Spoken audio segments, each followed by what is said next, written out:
What is going on, brothers and sisters? Eric Rosen from Viking Rising Astrology. Thanks so much for being here for, I guess you could call it your Black Friday horoscope for November 29th, 2024. Thanks for being here. We're in that dark moon and Scorpio energy. So, watch out for that kind of greedy overspending energy. If you're getting into like the materialistic, side of things, just make sure there's a good balanced value nature to it with Uranus and Taurus, right? It's like get gifts that help people level up, not just something that's just kind of like a numbing out like piece, right? Like I think this dark moon kind of reminds us to make sure that we're not living our lives like zombies, basically, that we're not going around and just going through the motions of the traditions and the holidays and that. And then we're actually able to use this dark moon and Scorpio energy to rise up, to see that there are edgy transformations that can happen, especially if we surrender to the depths of our state of what's like calling us in as a soul to go, okay, I'm surrendering this part, I'm surrendering that part. With Pluto in Aquarius, it's probably going to be something that was culturally influenced. And it's almost like in order to ascend to the heavens and become the greatest, most powerful version and expression of yourself to help the human race and find out where you fit in really in the world and really colonize what was even coming to me in a meditation, which is like colonies of light, where we can really just be at such a high vibrational state that we're just continuously lifting ourselves up higher and higher. It's like that song, like bring me a higher love. We can do that for ourselves. We can do that for others. We don't have to, worry about what other people think anymore with Pluto and Aquarius. It definitely breaks down these social conditioned paradigms. And so it's really a good time to use this dark moon energy to kind of like get on board with just surrendering into the death of whatever it is that's coming up and whatever's like calling you to a higher expression with Uranus and Taurus, which Uranus is the ruler of Aquarius, where Pluto's at. Up leveling your values. So it's not, devaluing the traditions of things like the holidays, post Thanksgiving leading up to Christmas or Hanukkah or whatever people celebrate. It's more so just how do we add our own twist to it? I mean, we are going to be getting into this new moon in Sagittarius. So, it's going to definitely be about the hopefulness, the optimism, the abundant thinking of the possibilities of what we can, create. But it is going to be a new moon too that squares over to Saturn and Pisces. And so we got to still check that it's not from some delusional made up place. It's like, yes, we can have everything that we're, you could say, destined to have spiritually, but that's the key word, right? It's like, don't fall for just the law of attraction manifestation just because you can do it, type thing. It's more so like attracting manifestation and law of attraction through getting on board with the highest expression of what you came here to do and commit to in this reality. So it's about looking at whatever it is that you felt is like that upper echelon thing that Pluto and Capricorn was probably activating these past few years, and seeing like where can it actually go even higher? Where with this new moon that's building up, can we potentially have all the abundance and everything that we need? And it doesn't have to be as much of a sacrifice as we think with North Node, Chiron, and Aries, that maybe the sacrifice is a little bit more of kind of going, we don't know who we are fully, yet as humans, like believe it or not, like we think that we know who we are and we can commit and be solid in what we know and commit and show up anyway. And that's kind of the weird bruise with Chiron. But with Saturn direct in Pisces, with Neptune at the end of Pisces, we've got that Uranus and Taurus. And so it's like we still can, use these spiritual ways of co-creation in this reality and to create awesome projects and things that express our skill set, things that build bridges with other people. And, knowing that Mars is going to be retrograding in less than a week, I think it's also a test of courage too, to find courage almost in surrender, of the courage of waving the white flag. It's like live to fight another day, where it's like, don't be too kid-like and try to push and bite off more than you can chew with that Mars that is in shadow, is going to go retrograde in Leo. And to see that maybe we're living to fight better days, but it's also not about just like swimming in like, a wading pool or something like that, like a whirlpool and just like a hot tub and just being like, I'm just going to wait until the spring or something to do our best stuff. It's like, no, it's like an ice sculpture. It's like keep chipping away and find out what's at the deeper layers of your heart, what's at the deeper expressions of what you can do in this reality. And I got to say, this is really,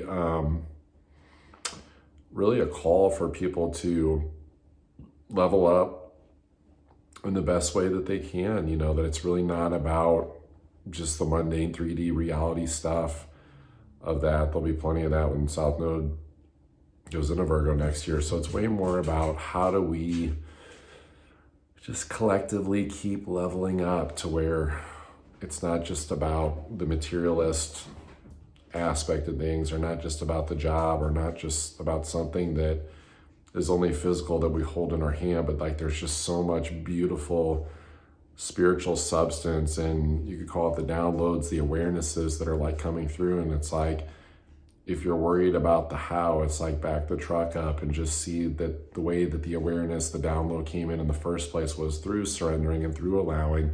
And that's where your destiny, purpose, birthright, abundant, prosperous energy, that it's probably going to take a little bit longer than the ego mind like thinks, but it's like being hella patient and seeing that it's not about pushing into like low quality creations, just because there's like an impatience or a lust energy to have something more prosperous, or getting stuck in like survival belief mindsets, right? This is very much about just face that death, face that ego death with this dark moon. It's like, go through it, go through the portal, go through your fears, face your fears, come up for air when you need to, but then go back and find your flow and do it all over again and see that, you're okay. We're all okay. Like, our worst fears don't ever really come true. And if they do, somehow we still find a way. And then there's a lesson learned where it's like, okay, I don't need my worry and anxiety dampening my aura and my vibe that creates stuff that I don't want to have, or self-fulfilling, self-sabotaging prophecies that come because we're too anxious, and then we're not in flow, and we're not in spiritual alignment, or we're not taking action with those things either that we could be doing. And so it's just a reminder too that this is not a time to hesitate when the awareness like comes through. If you're like wondering about the timing of like the next step, it's like the next step is always as soon as you get it right now. If you're getting like more of an abstract vision, because that can very be much part of this build up to a new moon in Sagittarius, it's like, well, it's an embodiment. It's a saying yes to it. It's getting over the fears and remaining so optimistic that, that it's all going to work out in its own timing. So let's see what we got here. Card wise, yeah, we got the Mars card reverse, so I don't know, maybe we're feeling a little lethargic after Turkey Day for those of you that participate. This is slowing down.